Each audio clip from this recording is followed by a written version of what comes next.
Alors, quel est le meilleur livre pour mieux s'exprimer? Est-ce que ça va être la syntaxe du français? Non, c'est pas celui-là.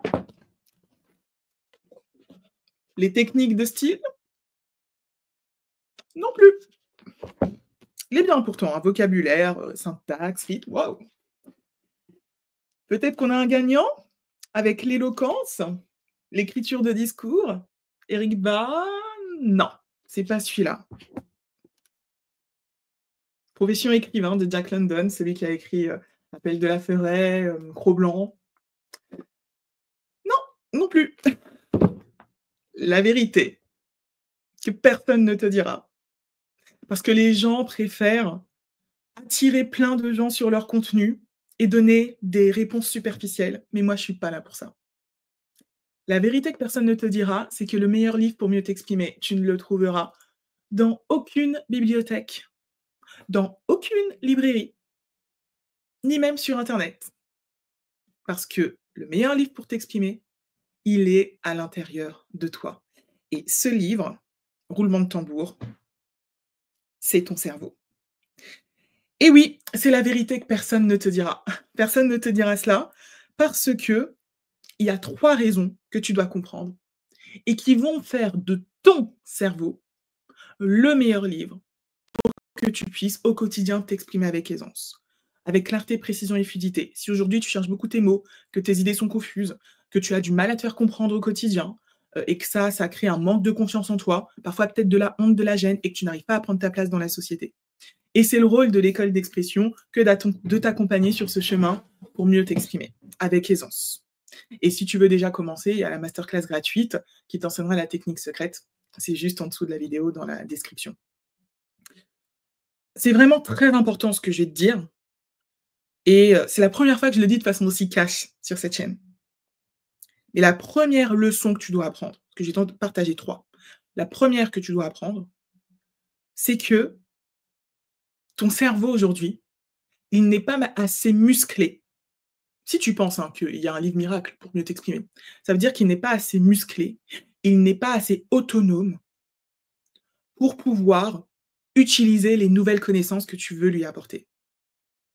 Ce qu'il faut que tu comprennes, c'est qu'aujourd'hui, ton cerveau, il est bourré de connaissances qui dorment, que tu n'utilises pas. À quoi bon lui apporter de nouvelles choses? Je précise que cette pédagogie, l'art de l'expression, qui est l'art, hein, d'être à l'aise avec son langage, son identité, sa personnalité quand on s'exprime au quotidien, c'est ça l'art de l'expression. C'est pas juste prof de français ou coach en clé de parole, c'est une discipline particulière. Cet art-là, il s'adresse aux personnes qui parlent couramment français. C'est-à-dire que tous les mots que je dis, tu les comprends parce que tu n'es pas là pour apprendre le français. C'est juste qu'au quotidien, tu as du mal à t'exprimer. Voilà, je précise ça. Donc si vous ne parlez pas couramment français, cette vidéo, elle n'est pas faite pour vous. Si vous parlez couramment français, vous comprenez tout ce que je dis et vous n'avez pas besoin d'apprendre le français, mais vous voulez être à l'aise dans votre expression au quotidien, c'est que vous n'avez pas besoin de nouveaux mots, vous n'avez pas besoin de nouvelles connaissances. Qu'est-ce que va vous apporter encore un livre supplémentaire? Déjà, est-ce que ce que vous connaissez, vous l'utilisez? Voyons un exemple concret qui va illustrer ça, parce que je vais vous partager des sources, des données, pour que ce soit bien clair, là, ce dont on parle. Il faut distinguer 2 choses que généralement vous ne faites pas quand vous voulez apprendre quelque chose et c'est bon pour l'expression, ce sera bon pour n'importe quel sujet, l'entrepreneuriat, je sais pas, n'importe quoi, la science. Il faut distinguer les connaissances actives des connaissances passives. En vérité, une personne francophone qui parle couramment français, elle connaît des dizaines de milliers de mots, on peut en connaître jusqu'à 20 000, 30 000. Mais au quotidien, on ne va en utiliser, donc de façon active, que quelques milliers, 3 000, 5 000 pour les plus lettrés, un peu plus encore pour une minorité. Mais au quotidien, nous n'avons pas besoin activement d'utiliser les 20 000, 30 000 mots. On n'en a pas besoin. Donc, il faut que tu comprennes que ton cerveau, il est déjà saturé d'informations. Tu as beaucoup de choses dans ton esprit. Arrête de te voir comme une personne ignorante qui doit sans cesse chercher à l'extérieur de nouvelles connaissances. Le problème, C'est que ces connaissances-là, elles dorment en toi et que tu ne les utilises pas. Voilà pourquoi ton cerveau est le meilleur livre. Parce que ton cerveau, et c'est les 2 autres points que j'ai partagés, tu dois le nourrir de nouvelles formes de savoir et de connaissances, plus liées au savoir-faire et au savoir-être, pour que tu puisses utiliser tout ton savoir passif. C'est comme si tu avais à tes pieds un tas d'or. Mais qu'est-ce que l'or si on ne sait pas l'utiliser? L'or a de la valeur que si on sait le transformer en autre chose. Mais si tu as de l'or à tes pieds, mais que tu ne sais pas que c'est de l'or, tu es pauvre. Et c'est comme ça que tu es face à ton cerveau. Vu que tu ne sais pas mobiliser les ressources que tu as déjà en toi, les idées que tu as déjà, le vocabulaire que tu as déjà, tu n'es pas en maîtrise de tes connaissances, tu es sans cesse en quête de solutions extérieures, eh bien c'est comme si tu étais riche, mais tu te comportes comme un pauvre.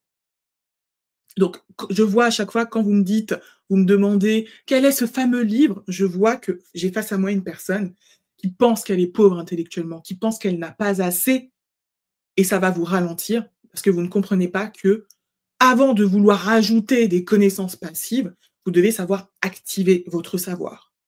Concrètement, comment ça se fait? Ben, on va le voir. Et donc voilà, c'est pour vous dire que en matière d'expression, on a déjà trop de connaissances. L'important, c'est de l'activer et on l'active par l'action. Il va falloir parler et écrire. C'est en parlant, en forgeant qu'on devient forgeron. Donc pour mieux parler et pour mieux écrire, il faut parler, il faut écrire. Et c'est pour ça que je dis que la lecture, c'est une action passive en matière d'expression. C'est-à-dire que vous recevez l'expression d'un auteur qui, lui, est dans l'action, parce qu'il a écrit le bouquin, mais vous lisez juste et vous vous dites: «Ah ben, je progresse». Mais derrière, s'il n'y a pas en premier lieu un travail dans l'action, parler, écrire, ben, vous n'allez pas progresser grâce à vos lectures. Voilà.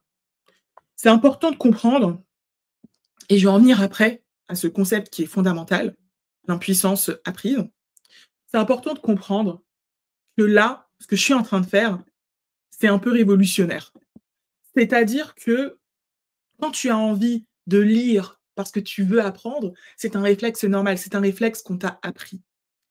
On nous a tous éduqués à se penser ignorants et à chercher la solution ailleurs, parce que nous ne sommes pas assez. On nous a inculqué l'impuissance et l'ignorance. Et c'est beau de vouloir apprendre davantage, mais c'est important aussi de savoir se reconnecter à une certaine forme de leadership. Pense à toutes ces années que tu as passées sur les bancs de l'école. Qu'est-ce que tu as retenu? Moi, aujourd'hui, je suis entrepreneur et je côtoie des gens qui ont fait des écoles de commerce, même les plus réputées. Ils n'ont pas retenu grand-chose, en fait, de ces études-là, et surtout, ça ne les a pas aidés à devenir entrepreneurs. Pour beaucoup, hein, c'est ce qu'ils disent. Donc comment se fait-il que autant de connaissances et de savoirs se perdent comme ça? C'est parce qu'on ne comprend pas qu'il y a 3 composantes aussi importantes les unes les autres dans l'éducation. Il y a les connaissances théoriques, oui, mais c'est pas assez. Et la lecture peut vous en donner, mais ce n'est pas assez. Il y a le savoir-faire là, qui passe par la pratique et le savoir-être qui passe par votre état d'esprit. Et c'est ces 3 choses-là qui doivent vraiment évoluer en vous. Si vous voulez, enfin, après une lecture, en tirer tous les profits et arrêter de vous comporter avec l'impuissance apprise. Qu'est-ce que ça veut dire concrètement, l'impuissance apprise? Regardons cela. Est-ce que ça t'arrive régulièrement qu'au-delà de la lecture, hein, quand tu t'exprimes, d'avoir des pensées du type: «Je ne sais pas quoi dire, je ne suis pas sûr de ce que je vais dire, j'ai peur de me tromper». Toutes ces pensées-là, ce sont des pensées d'impuissance. Et le pire, c'est que même parfois quand tu sais la réponse, tu sais ce que tu veux dire, donc tu as les ressources, tu ne vas pas oser les utiliser. Tu vas avoir peur de te tromper. C'est parce que ton cerveau, dans ses mécanismes de réflexion, a intégré qu'il est impuissant. Et le fait de vouloir chercher des solutions extérieures, notamment dans un énième bouquin, ça montre que tu te maintiens dans l'impuissance. C'est quoi et quelles sont les conséquences de cette impuissance apprise? Donc c'est un phénomène psychologique. Donc là, on donne un exemple de Julien, qui travaille dans une grande entreprise. Ses idées ont toujours été sont rejetées, en fait, pour améliorer, ce qui se passe dans son entreprise. Hem et à cause de ça, aujourd'hui, il ne propose plus rien. Peut-être que, avant, tu as voulu t'exprimer et peut-être qu'on t'a rabroué, peut-être que tu n'as pas été reconnu à ta juste valeur et donc il y a quelque chose en toi qui est, brimé. C'est important de le comprendre. Peut-être que, tu t'es exprimé, tu as fait une faute de français et quelqu'un t'a critiqué. Donc c'est important de comprendre ce phénomène-là et ça t'empêchera de bien utiliser les connaissances que tu as déjà, parce que tu auras peur et ça va te forcer à toujours chercher plus alors que tu peux très bien faire avec ce que tu as déjà. Et donc, vu que il y a une part de toi qui pense que tes propres idées ne sont pas assez, que tu n'es pas assez, tu vas avoir tendance à laisser les autres parler et toi à te taire. Tu vas avoir tendance à, chercher un sauveur, notamment un livre, pour t'aider à mieux t'exprimer. Alors qu'il faut que tu développes ton savoir-faire et tes savoir-faire et tes savoir-être. Donc c'est fondamental de comprendre ça, que la priorité, c'est de nourrir ton cerveau de connaissances d'un nouvel ordre. De connaissances qui vont te permettre de penser différemment face à ton expression. Tu vois? Je ne suis pas en train de dire que tu dois ne plus, t'éduquer. C'est juste qu'il faut que tu arrêtes d'être dans la passivité. Il faut que tu parles, il faut que tu t'entraînes. C'est pour ça que dans le programme Aisance de l'école d'expression, il y a des exercices d'expression pour, pratiquer et aussi, prendre conscience, en fait, de ce qui se passe quand on s'exprime. C'est-à-dire des pensées parasites qui viennent, et te disent que, tu n'es pas assez ceci, que tu n'as pas assez de vocabulaire et cetera, que tu cherches tes mots et qui t'empêchent de faire le job de l'expression, c'est-à-dire exprimer ce que tu as à dire avec clarté, précision et fluidité. Et ces pensées parasites-là, elles sont aussi importantes, en fait, que, ce que tu appelles manque de vocabulaire ou, pas assez de culture générale ou je ne sais quoi. Elles sont même plus importantes et c'est ça qui te bloque. Donc tu es dans une dynamique d'auto-sabotage. Il faut absolument en prendre conscience. Et à l'école d'expression aussi, en 2024, j'ai ajouté le leadership dans la pédagogie de l'aisance. Et je sens vraiment là que le leadership, c'est ce qui va permettre d'accélérer les résultats d'aisance. Parce que jusqu'à présent, il y avait quand même cette énergie à l'école d'expression de je viens apprendre, mais j'ai toujours besoin d'être réconfortée par le prof, j'ai toujours besoin d'être rassurée, d'être dans la bonne direction. Mais il faut comprendre qu'en dehors de la formation, vous êtes seul en fait. Demain, si vous êtes face à votre équipe et que vous devez faire une prise de parole en public, vous êtes seul. Demain, si vous devez, écrire, un mail important ou faire un rapport, vous n'allez pas avoir votre prof à côté. Donc si vous restez dans l'impuissance apprise malgré les connaissances théoriques que vous avez accumulées, vous ne saurez pas faire preuve d'aisance dans cette situation. Vous allez rester bloqué dans le «j'ai peur, je sais pas». Donc c'est ça qu'il est important de comprendre. C'est que à l'école d'expression, dans le programme aussi, le programme aisance que je suis en train d'améliorer, désormais, pendant les cours en direct, je m'adresse à des leaders. C'est-à-dire que, je vais m'adresser les cours sont désormais faits pour vous guider dans votre leadership. Quand vous posez une question, par exemple, est-ce que cette question, vous devez vraiment la poser? Est-ce que vous ne pouvez pas vous apporter seul votre réponse? Est-ce que vous n'avez pas accès à la connaissance? Mais non, vous êtes obligé de vous reposer sur quelqu'un d'autre. Et donc, vu que dans la vie au quotidien, ben, vous n'avez pas de prof à qui poser votre question, ben, vous abandonnez, vous ne prenez pas votre place. Donc, il y a plein de mécanismes comme ça qui font que dans l'éducation traditionnelle, on se repose sur un professeur. Moi, dans le programme Aisance, je suis là pour vous donner accès aux techniques d'expression, aux techniques de savoir-faire et de savoir-être, pour mieux vous exprimer. Dans la pratique, pendant les entraînements directs avec les autres élèves, le but, c'est vraiment de vous guider à devenir des leaders pour développer cette autonomie sans prof, même si vous êtes guidé et structuré dans ce processus-là, et vous libérer de l'impuissance apprise. Et je me suis vraiment rendu compte de ça, en fait, que quand vous vous reposez sur une connaissance, une autorité extérieure, et un livre, c'est une autorité extérieure, eh bien, vous perdez votre puissance. Et il y a ce livre Et voilà cet extrait, voilà Karine. Comment on surmonte l'impuissance apprise? Comment on surmonte cela? Eh bien, on cultive la résilience, c'est-à-dire qu'on peut parfois se tromper. Eh bien, on développe sa capacité à, à se à se relever et à poursuivre sa vie malgré tout, à ne pas abandonner. La confiance en soi, ben, bien sûr, c'est une des 5 disciplines de l'aisance où vous pensez souvent prise de parole, vous pensez souvent langue française, vocabulaire.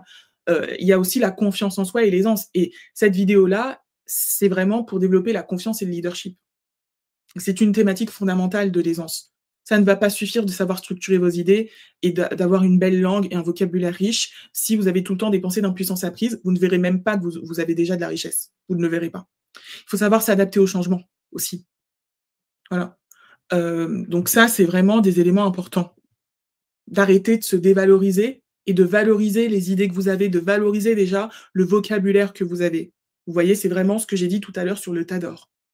Donc, la deuxième leçon que tu dois comprendre, c'est que tu dois développer un savoir-être de leadership interne pour que tu valorises les ressources que tu as en toi, tes idées, ton niveau de langue actuel, et pour que tu fasses du mieux que tu peux avec ce que tu as aujourd'hui, et que tu arrêtes de te dire: «Je veux toujours faire mieux, je ne suis pas assez». On peut progresser en reconnaissant déjà les ressources qu'on a aujourd'hui. Et la troisième leçon, elle est extrêmement, extrêmement importante, c'est que tu développes un savoir-faire qui va te permettre d'avoir une intelligence fluide. Et ça, c'est ma spécialité à l'école d'expression. C'est vraiment l'art de l'expression et la technique de base de l'expression, l'I2E. Elle est expliquée dans la masterclass gratuite, tu peux t'inscrire juste en dessous, hein, donc n'hésite pas. Cette, cette intelligence fluide, c'est un concept fondamental. Regardons. C'est quoi l'intelligence fluide? Donc déjà, le cognitif, c'est tout ce qui est lié au cerveau, et l'expression, mine de rien, c'est une activité cognitive, hein, et qui est extrêmement complexe. Donc c'est pour ça que ne te flagelle pas, c'est un phénomène assez complexe. Hem, Concrètement, l'intelligence fluide, c'est la capacité à résoudre des problèmes nouveaux, sans qu'il soit possible d'utiliser ses connaissances. C'est extrêmement important. Elle s'oppose à l'intelligence cristallisée, qui, pour sa part, est la capacité à utiliser son réservoir de connaissances. Il y a un grand problème des personnes qui ont peur de s'exprimer. C'est qu'en fait, elles comprennent que quand on s'exprime, il y a un enjeu d'improvisation. Bah oui, on ne peut pas toujours tout anticiper. Peut-être qu'on va poser une question et je suis pas sûre d'avoir la réponse. Si vous vous basez que sur vos connaissances que vous avez apprises grâce à un livre, comment allez-vous surmonter ces moments-là? Si vous n'avez pas cette intelligence fluide, cette capacité à résoudre des problèmes nouveaux sans utiliser vos connaissances, comment allez-vous faire? Donc, toujours vouloir chercher le meilleur livre pour mieux s'exprimer, ça montre que vous voulez une sécurité qui vient de l'extérieur, qui vient de connaissances. Alors que la sécurité, elle doit venir de votre capacité à vous adapter. C'est extrêmement important.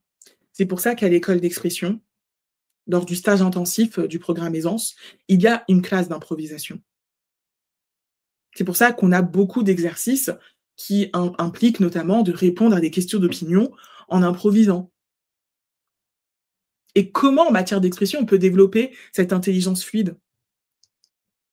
C'est en ayant déjà des outils de structuration. C'est-à-dire que l'I2E que tu vas apprendre, ça te donne les étapes pour présenter une idée, mais n'importe quelle idée.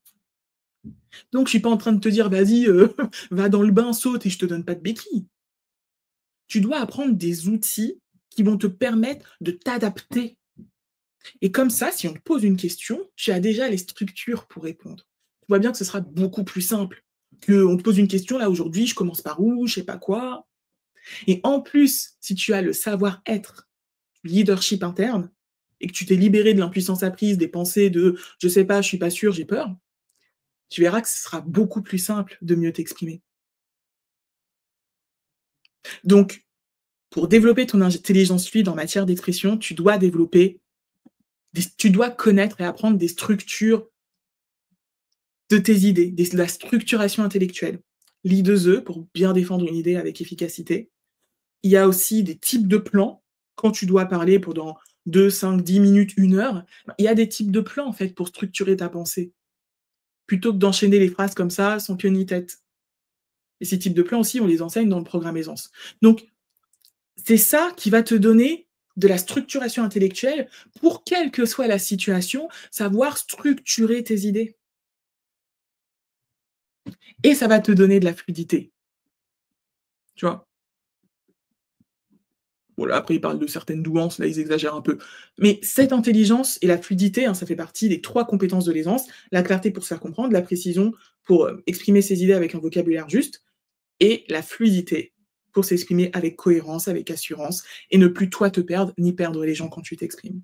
Donc tu vois que la lecture n'est pas une solution pour mieux t'exprimer. Tu as assez de vocabulaire, si tu comprends tout ce que je dis, tous les mots que je dis, la différence entre toi et moi, c'est que j'ai le savoir-être et le savoir-faire de l'expression et que toi, tu ne l'as pas. La différence n'est pas notre niveau de vocabulaire parce que sur ma chaîne YouTube, j'utilise un vocabulaire très courant avec beaucoup de familiarité. Donc la différence n'est pas notre niveau de vocabulaire, c'est le niveau de savoir-être et de savoir-faire en matière d'expression.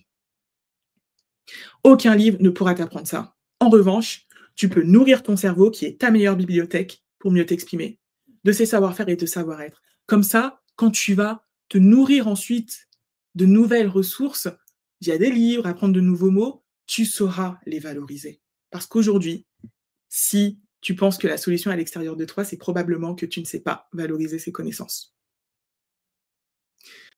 Donc je t'invite, si tout cela te parle, à commencer ton chemin à l'école d'expression 100% gratuitement avec la masterclass S'exprimer avec aisance. Comme ça, tu pourras apprendre, commencer à développer ton intelligence fluide grâce à la structure I2E. Il y a un exercice pour le pratiquer, etc.